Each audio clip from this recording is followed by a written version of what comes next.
Gerald McCoy, Tampa Bay Buccaneer defensive tackle, three-time Pro Bowl selection, is dialed into the Rich Eisen Show. Gerald, it has been too long. How have you been, brother? I'm doing all right. How you doing? Yeah, I'm doing fine. So how are you faring with your aches and pains from last year and this year, Gerald? You doing okay? Yeah, I'm doing all right. Just trying to recover and change some things around here, you know? Yeah, I heard you've trimmed down. Yeah, I did. You dropped some lbs? Yeah, I did. Since we left in the spring, I lost, I reported 12 pounds lighter, but I've lost a little bit since then, even more. So just trying to be ready for opening day, but kind of build off what I've already been doing. And so how are you going to fare in this Lovie Smith defense year two with this new look that he's brought in a way? How about that, Gerald? Well, I mean, I kind of study the history of the game. You have to know or study the guys who did it the right way, that did it before you, in order to know how it needs to be done. And one big thing that coaches emphasize, that my mindset that he has everybody doing, is to get the ball out. In the history of the Tampa 2 here in Tampa, or when he was in Chicago, one thing that they did is they takeaways. So that's just been a huge thing for us. But more importantly, the Tampa 2 is predicated off how the front four plays, in the run and in the pass. So just try to get guys going up front. That way, make it easier on the guys in the back end. Well, Sapp will tell you that. I know he has. I know you and Sapp Right, talk all the time about that. I mean, because and it was all about making sure that Brooks and Lynch would be making some plays, and you've got, of course, right, and so it's similar to that. So you've got yourself, some pretty darn good players that are behind you, Gerald. That's the concept behind this, right? Yeah, and it's great, man. Us up front, we put a lot of pressure on ourselves, because we know that this defense depends on us getting a rush with four.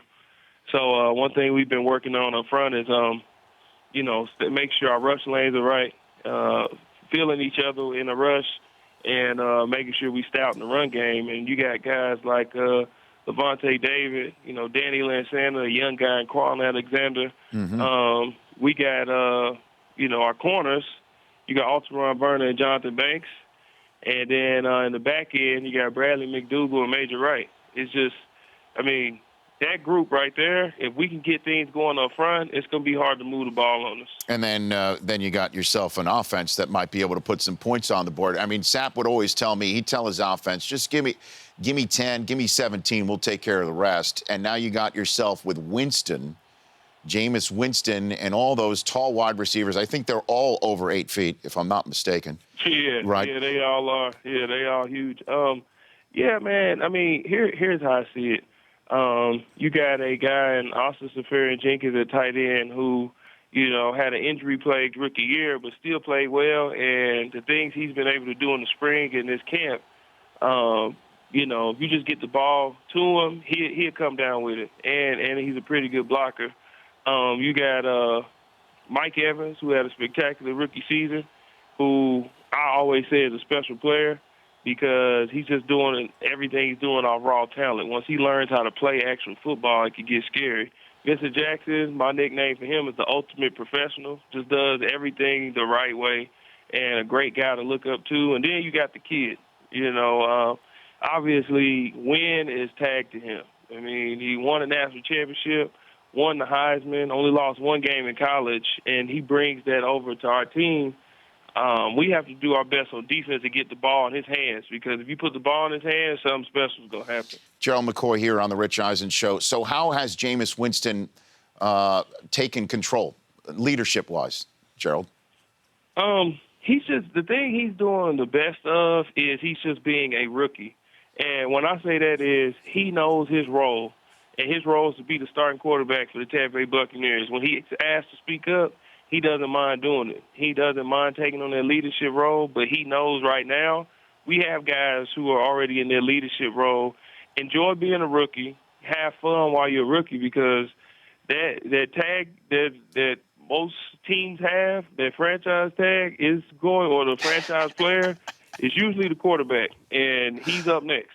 And I told him just enjoy being a rookie right now, and that's what he's doing, man. He's doing everything right as a rookie, but he knows his role as the starting quarterback. And when he's asked to speak up or take that leadership role, he doesn't mind doing it. He does it great. Well, what about the off-the-field stuff, Gerald? That's all we were talking about on the network and everyone in the NFL media from the minute we knew he was going to start off foot at Florida State to this very moment. Can he handle the pressures of being a quarterback when he is not on the clock, Gerald?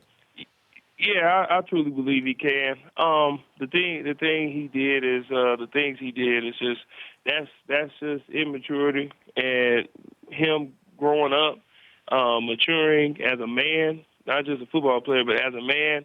Those things will go away, and I believe he's ready to do everything the right way. He's been doing everything the right way and everything we need him to do, and success is coming his way. I mean, the way he prepares, the way he comes to practice every day, and his mindset going into games and how hard he competes, he can't help but be successful. So success is coming his way, and I truly believe he'll be able to handle it, and he'll do everything the right way. Are you one of the people in his ear on a daily basis? Yes, on a daily basis. Not just trying to be, one of the vets talking down to him, but trying to be more of a brother type to show him, how things are done and how to be a professional. And the great thing about him is he's not one of those I know it all rookies. You speak, he stops talking, and he's wide-eyed and he's listening. And that's why I say he's going to be all right. No kidding. Gerald, do you remember the first time we met? Gerald, the first conversation we ever had? Okay. You came on the set of the NFL Network. Oh, at the Combine. Oh, yes. Yep, sure do. You remember? I do. Do you remember the information that I heard from your mouth about the question you were asked at the Combine on that day? You talking about the jockstrap and G-string? We were asked, correct. Yes. Yeah. How could anybody forget, right? So you were asked. Right. You were asked at the Combine during your interview whether you wore a jock strap or a G-string during games, correct? That happened? Yes. Okay. Yes, it did happen. That's a fact. Now, at the time, you were an undrafted rookie to be, and you didn't want to make any waves. You didn't want to get anybody in, because you never know when someone's on the clock who might take you. You would not reveal that team in public. You, sir, now are a 3-time Pro Bowler. You are Gerald McCoy. You have got years in this league. You have so much going for you in that community. I think you now have the standing to go ahead and cough up the name of that team right now, Gerald. What do you say? Maybe. What do you mean maybe? Come on now. It was in one of those little small rooms, not the big interview rooms. It was one of the rooms where all the teams in there. Okay. And if my memory serves me correctly, it was the Kansas City Chiefs. You, sir, are a veteran of this league with a bedrock career. And you can say, so the Kansas City Chiefs asked you that question. Yeah. What do you think they were trying to glean from you, Gerald? I don't know. All this process, that process is weird. I just kind of rolled the punches and said whatever. The thing is, a lot of the Combine is mental, to see how you react under pressure, how you react to certain things. So it is what it is. I didn't really take anything from it. I don't even really think they meant anything by it. So. No, exactly. But that's a way to throw you off your game, you know? It is. Definitely, I was kind of shook at first, but it's, I'm older now. Well, yes, exactly. Come on, man. You've been to Hawaii 3 times. Let's be honest, right? You've eaten the pineapple, as they say, here in the National Football. Right. Look, Gerald, stay in touch, okay? I'd love to chat with you throughout the season. We'll be asking for you. You got it. That's Gerald McCoy, the Tampa Bay Buccaneers. He is one of the people in the ears of Jameis Winston, saying he's the type of rookie that doesn't keep talking. The Rich Eisen Show, weekdays at noon Eastern. On Audience.